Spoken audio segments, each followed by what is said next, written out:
আমাদের মধ্যবিত্তদের জীবনযুদ্ধটা যেন একটু একটু করে প্রতিনিয়ত প্রকট হয়ে উঠছে।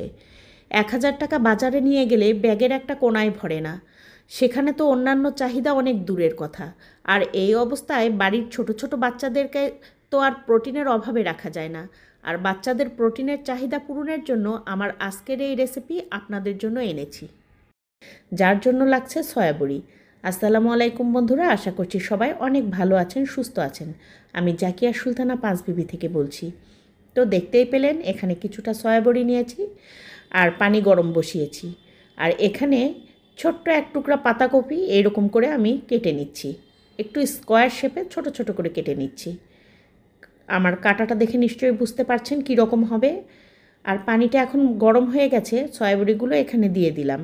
আর তার সঙ্গে এখানে ১ মুঠ পরিমাণ পাতাকপিও দিয়ে দিচ্ছি, ওই যে কেটে রাখলাম সেটা দিয়ে খুব ভালোভাবে এটা একটু গরম পানির মধ্যে নেড়ে চেড়ে গরম করে নিলাম। আর এটা এখন ছেঁকে নিয়েছি।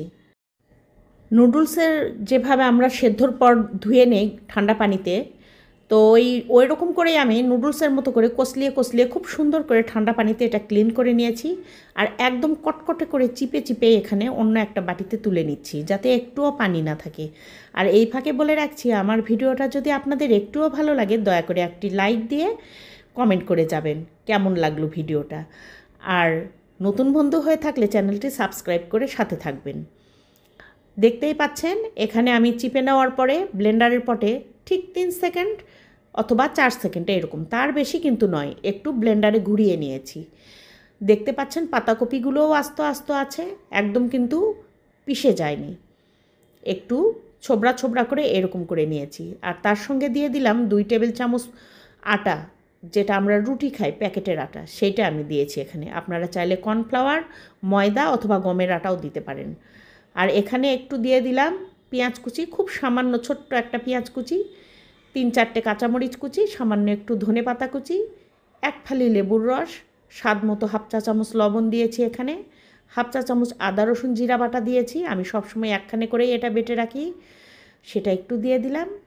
আর দিয়ে দিচ্ছি 1/2 চা চামচ গরম মশলার গুঁড়ো। চাইলে এখানে একটু কাবাব মশলাও দিতে পারেন, কাবাব মশলা অথবা গরম মশলার গুঁড়া দিলে খুব সুন্দর একটা ফ্লেভার হবে। দিয়েছি 1 টেবিল চামচ সর্ষের তেল, আর খুব ভালোভাবে এগুলো মাখিয়ে নিচ্ছি। ডিম অথবা পানি দেওয়ার দরকার নেই, কারণ সয়াবিনের বড়িগুলো আগে থেকেই ভেজা ছিল। আর এখানে 1 মুঠ পরিমাণ ওই একই আটা নিয়েছি আমি, এখানে সামান্য একটু লবণ ছিটিয়ে দিয়েছি, 1 চিমটি দিয়ে আটাটা মাখিয়ে নিয়েছিলাম। এটা অফ ক্যামেরায় করে ফেলেছি, ক্যামেরা অন করতে আমার খেয়াল ছিল না, দয়া করে দর্শক আপনারা বুঝে নেবেন। আর এরকম হাত দিয়ে মুঠার আকারে তৈরি করে নিচ্ছি। এটা বানানো খুবই সহজ, যে কোনো দিন কখনও কোনো কিছু রান্না করতে পারে না সেও কিন্তু এক চুটকিতে এটা বানিয়ে ফেলবে, এতটাই সহজ এই রেসিপি। সবগুলো একইভাবে বানিয়ে নিয়ে আটার উপরে একটুখানি শুধু কোট করে নিতে হবে। খুবই সহজ, এটা ডিম টিম কিচ্ছু দিতে হবে না, জাস্ট এইরকম করে একবার বানিয়ে খেয়ে দেখুন কি দারুণ টেস্ট হয়। তো আমি এরকম করে কিছুটা বানিয়ে নিয়েছি।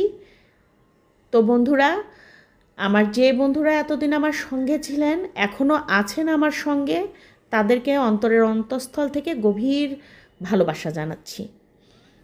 আর এগুলো আমি খানিকটা তৈরি করে নেওয়ার পরে এখানে কড়াইয়ে তেল গরম করার জন্য দিয়ে দিলাম। আর তেলটা এখন উত্তাপ হয়েছে কেমন দেখেই নিশ্চয়ই বুঝতে পারছেন, ধোয়া ওঠা উত্তাপ হয়েছে। আর এই উত্তাপ তেলের মধ্যেই আমি একটা একটা করে মুঠাগুলো দিয়ে দিচ্ছি। তো এরকম করে কিন্তু সহজেই নাস্তাটা তৈরি করা যায়। দেখতেই পাচ্ছেন দেওয়ার সঙ্গে সঙ্গে খুব সুন্দর কালার চলে এসেছে। এটা ঠান্ডা তেলে দিলে হবে কি, তেল শুষে নিয়ে এটা নরম হয়ে যাবে আর এটা ভেঙে যাবে, খুব ভালো করে আপনি এটা ভাজতে পারবেন না। আর এটা একটু শক্ত তেলে দেওয়ার সঙ্গে সঙ্গে এটার বাইন্ডিংটা টাইট হয়ে যাবে, এটা শক্ত হবে, আপনার ভাজাভুজি করতেও খুব ভালো হবে, আর তেলও শোষণ করবে কম। আর খুব সুন্দর একটা কালার চলে এসেছে, তারপরেও আমি একটু কড়া করে ভেজে নিচ্ছি মনের শান্তির জন্য। যে কোনো জিনিস একটু কড়া কড়া করে ভাজা আমাদের বাড়িতে বেশি পছন্দ করে। আর আমার মন মতো কালার চলে এসেছে, এখন আমি তুলে নিচ্ছি। তেলটা প্রথমে গরম করে দিবেন, তারপরে মিডিয়াম করে দিবেন, কোনো সমস্যা নেই। আমিও সেভাবেই ভেজে নিয়েছি। আর এগুলো ভেজে তুলে নিচ্ছি। আর আরেকটা পাত্রে আমি এখানে চাটনি তৈরি করে নেব। বড় একটা রসুনের কলি মাঝখান থেকে ভেঙে দিয়েছি, একটা কাঁচামরিচ ভেঙে দিয়েছি, দিয়েছি খানিকটা ধনেপাতা, একটু স্বাদ মতো লবণ, আর এখানে দিয়ে দিচ্ছি আমি কোরানো নারিকেল দিব আজকের চাটনিটাতে। এখানে আমি কোরানো নারিকেল দিচ্ছি সামান্য, আর একটুখানি সর্ষের তেল দিয়ে এটা আমি ব্লেন্ড করে নেব। সামান্য একটু পানিও কিন্তু আমি এখানে অ্যাড করেছি, খুব অল্প পরিমাণ দিয়ে এটা ব্লেন্ড করে নিচ্ছি। আর পরের ব্যাচটা আবার ভেজে নিচ্ছি। এই যে খুব সুন্দর কালার চলে এসেছে। আর দেখুন ভিডিওতে দেখানোর আগেই এখান থেকে কিন্তু গপাগপ 5-6টা উধাও হয়ে গেছে। এতটাই মজার হয়েছে, আমার ছেলে টিউশন থেকে এসে খাওয়া শুরু করে দিয়েছে। আর একটা ভেতরে ভেঙে দেখায়, দেখেন, কেউ বলবে কি এটা মাংস না, একদম মাংসের কাবাবের মতো টেস্ট, খুবই দুর্দান্ত খেতে। অবশ্যই এটা বানিয়ে খাবেন আর জানাবেন কেমন লেগেছে। তো বন্ধুরা, এই ছিল আমার আজকের ভিডিও। আশা করছি ভিডিওটা আপনাদের কাছে অনেক ভালো লেগেছে। যদি ভালো লেগে থাকে অবশ্যই লাইক কমেন্ট করে যাবেন। আর আপনাদের কাছ থেকে বিদায় চেয়ে নিচ্ছি। দেখা হবে নেক্সট ভিডিওতে। আল্লাহ হাফেজ।